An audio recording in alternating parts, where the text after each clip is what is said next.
Good evening. Tonight is a celebration of sports, celebrating our accomplishments and our victories.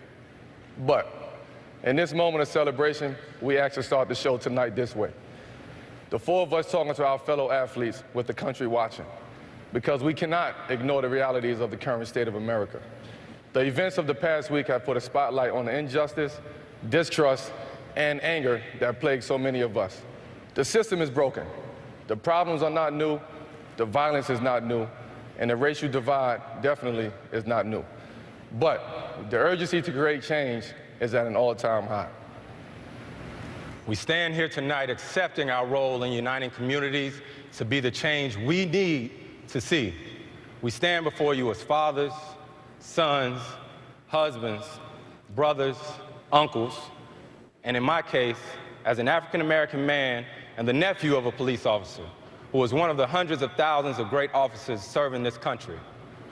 But Trayvon Martin, Michael Brown, Tamir Rice, Eric Gardner, Laquan McDonald, Alton Sterling, Philando Castile. This is also our reality. Generations ago, legends like Jesse Owens, Jackie Robinson, Muhammad Ali, John Carlos, and Tommy Smith, Kareem Abdul-Jabbar, Jim Brown, Billie Jean King, Arthur Ashe, and countless others. They set a model for what athletes should stand for. So we choose to follow in their footsteps. The racial profiling has to stop. The shoot-to-kill mentality has to stop. Not seeing the value of black and brown bodies has to stop. But also the retaliation has to stop.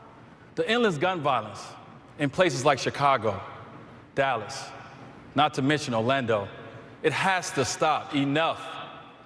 Enough is enough. Now, as athletes, it's on us to challenge each other to do even more than what we already do in our own communities. And the conversation cannot stop as our schedules get busy again. It won't always be convenient.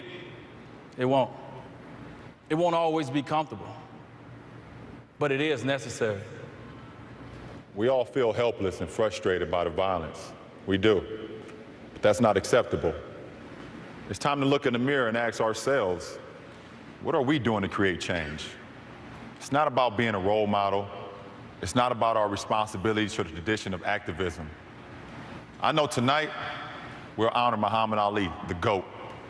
But to do his legacy any justice, let's use this moment as a call to action for all professional athletes to educate ourselves, explore these issues, speak up, use our influence, and renounce all violence. And most importantly, go back to our communities, invest our time, our resources, help rebuild them, help strengthen them, help change them. We all have to do better. Thank you.